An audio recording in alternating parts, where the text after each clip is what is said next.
Hello everyone and welcome back to the channel and I hope you guys are doing great. So before I get into another company analysis and everything, so I just wanted to tell you something, okay, right?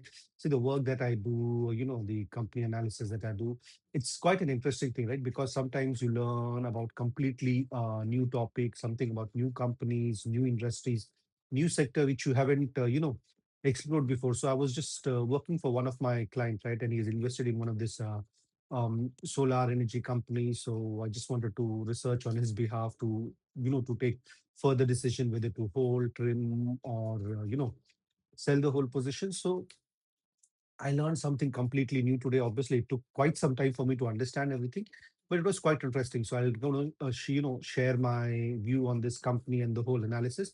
So the company is none other than Waree Energies Limited. So I'm going to talk about their recent Q4 result. The full year analysis. We'll go through the con call summary. The con call summary was quite huge, so I'm just going to go through the main points, especially related to the impact of the geopolitical situation, what is their future plan, and what are they doing in terms of expansion and growth. I'm just going to go through that. But before I get into that, right, so I'll just tell you in brief what does the company does, right? So the company is one, India's largest manufacturer of solar PV modules in India. And if we look outside China, right, they are the largest manufacturer of these things. So that's their main capacity, that's their main business. And that's where their bread and butter comes from. And obviously they have forayed into EPC of solar, into transformers and all those things. But this is their main business model. So let's just look at their recent result and numbers and see how well they have done. If you look at the Q4 revenue, it increased by almost 112% to 8,480 crores, and PAT was up by almost to close to around 71% to 1,126 crores. And if you look for the whole year, it was quite great. The revenue overall grew by almost 84% to 24,537 crores, and PAT was up by almost 111% to 3,884 crores. So if you look at it overall, they got for the whole year, they got the operating leverage, but on the Q4, we saw that there was some impact because they did not get the operating leverage because sales grew by almost 112%, but revenue grew by almost only around, sorry, the PAT grew only by around 71%. So obviously the question was asked. So the management is again quite clear. Again, the geopolitical issues which are because of Iran, Israel, US war, right? That had an impact because freight cost increase, the input material cost increase due to which it impacted the overall margin. But they're saying the things are getting better and they should be able to get over it. So that was their comment on that. And if you look from their revenue from each segment wise, right? So their utility, IPP, and CNI segment grew, contributed around 34.7% of the revenue. Overseas contributed around 33% of their revenue. Retail contributed to around 20.8% of the revenue, and EPC contributed to around 11.6% of the revenue. So if you look at it, the overseas, why they call it overseas is because they have a facility in US through which they manufacture the solar PV and sell it over there only. So that is the reason why they call this as an overseas. And if you look at their overall capacity and the utilization, right? So currently they have an overall manufacturing capacity for solar PV modules around 24,800 megawatts. But and the overall production for the year of 2026 was only around 12,660 megawatt, which is around utilization of around 49%. That means they still have the capacity, right, as the demand increases to fulfill those demands. So that's not a challenge for them in that case. And if you look in terms of the order book, right, the order book is around 53,000 crores at this point of time at the end of FY26. And the management clearly said, important thing is like that almost 60 to 70% of this order book is overseas and not in India. And the other thing that they said, right, this order book is only for the, is excludes the retail business, right? So it's not for the whole overall revenue. It's exclude the 20% which comes from the retail side. It is only where they manufacture and they sell it directly to the B2Bs and do their EPC projects and all those stuff. And the other thing which the management, spoke about it, which I want to speak in details, right? Because as I told you, whenever you are learning about a new company, new sector, you learn something new. So today I was learning about this, this solar company, about the PV models. I learned something, especially the whole core solar value chain and how does it makes manufacture, they have this called polysilicon, then Ingot comes into picture, then wafer, then cell, the glass which comes on top of the solar, and then it turns into a module. So this is the whole structure. And what the management is trying to say, right? The advantage that they have, because obviously they have the huge scale, they are the largest manufacturer. At the same time, they have control over the whole process. And wherever they do not have, direct control, they're trying to start their own manufacturing capacity to grow further, like in terms of igno and wafer, in terms of glass. I'll talk about all those expansions later, right? So this is there. So they said that their main advantage is that they control the whole chain. So they do not depend upon, so though they are not dependent upon the third parties for the supply and, and the cost, all those things. So that is one of the things. And if you look at their future plan, right? So management has a targets where they want to increase their revenue by 4 times in the next 5 years. So currently their revenue is around 26,000 5.5 crores for the whole year. They want to increase that to 1 lakh crore. And actually, if you see, it's quite a huge, humongous target because they are saying that they want to achieve this within less than 5 years. So I would say, okay, let's take within 4 years.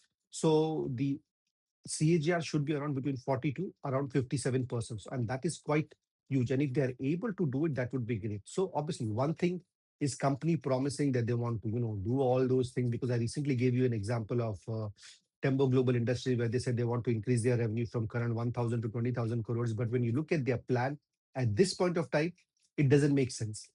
But when you look at the plan of Waree Energies, personally, I feel it does make sense if everything goes well. So let's look at what all they are doing, right? So in terms of expansion, if we see, right, as I told you about, they're trying to do backward integration into the whole solar value chain. So currently, the igno and wafer, they take it from outside, so they are setting up a plant with a capacity of almost around 10 gigawatt, which is under construction, and it is in the area of Nagpur. And the management said that it will get operational by FY28. And the other things, the overall, how to say, the overall capex that they're doing over here is around 6,200 crores. And at the same time, they're increasing their capacity to increase their cells, right? So currently their cell manufacturing capacity is around 5.4 gigawatt. They want to increase that to 10 gigawatt, which will take the total capacity to around 15.4 gigawatt. And if you look, the other thing that they want to do currently, which they don't do at all, is right, is the glass which are used on this solar modules, right? So on this, the board has approved a capex of around 3,900 crores, and they are setting up a facility which will, have the capacity of around 2,500 tons per day. So that is what's going to be the capacity. And the other important reason that they said, right, because they said that glass is the second most how to say expensive material which goes into the manufacturing of the whole pyramid. So it costs almost 23% of the total cost. And if they're able to manufacture their own these glasses, it will help them to have a better cost control and improve their margin. And in terms of module, which we already spoke about, currently they have a capacity of around 25.8 gigawatt. They are adding another 2.6 gigawatt, which is only addition of 10%. But if you look at it, the backward integration that they're doing, that's going to benefit them a lot. And the other thing, what they're trying to do, right? As I told you, they are entered into the transformers business also. Over there, they're doing a capex of around 192 crores. Their current capacity, to manufacture this transformer is around 4,000 MVA. And they want to add another, they're adding another 16,000 MVA. So which will take the total capacity around 20,000. So that will be operational by close to mid to or end of FY27. And the other thing, what the management said, right? See, in solar, obviously everything is dependent upon the sun. When the sun is there, because of the heat that it takes, right, it generates the electricity, and the electricity is used. But when the sun is not there, the solar is useless, right? So what is upcoming in the market is something called as BESS, battery energy storage system, right? So so how does this help is, right? So what the solar can do, right, whatever energy it is is receiving, right, it can store it. So even when it is not night, it can be use. So what the company is trying to do, they're trying to enter into this, and their aim, right? Their aim is like to become a 20 gigawatt player by 2020, within the next 2 years. So right now they are setting up a new cell and pi gigafactory at a cost of around 2,075 crores, which has a capacity of around 3.5 gigawatts. This is, to enter the best market, which is battery energy storage system. Over here, they manufacture their own cells. They are packed and containerized BSS. And at the same time, they want to expand this capacity in the another 2 years to 16 gigawatt. For that, they have approved another 8,000. The board has approved another 8,175 crores of capex. So if you actually look at it, right, currently they do not have anything. They are setting up a plant of around 3.5 gigawatt.